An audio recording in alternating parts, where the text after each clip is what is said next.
jecha namaa obsaan dabarsi, beela garaa kolfaan dabarsi, rakkoo jireenyaa taphaan dabarsi, yeroo fi sa'aatii qabdu hojii fi barnootaan dabarsi.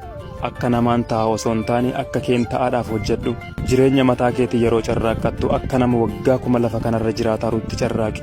Rabbii kee yeroo yaadattu ammoo akka nama bor duniyaa kana keessaa deemaarutti uumaa kee yaadadhu. Gowwaa gorsuu irra beekaa arrabsuu irra caala.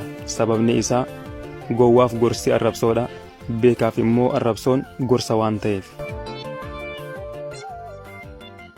Bara sitti tolee gammaddees achi biran dabrin, bara sii gamte ammoo obsi, waan taatellee dhoksi, guyyaan akka seenaatti dubbattu hin dhufa waan ta'eef. Leenci humna cimaa qaba, garuu bar tokko rakkachuun isaa hin oolu. Inni garuu rakkinaaf jecha leencummaa isaa dagatee akka loonitti marga dheedee hin beeku.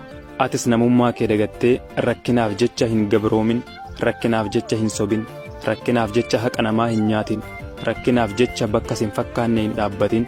Guyyaan ni darba waan ta'eef sardamtee seenaa kan kee if jalaa hin balleessin.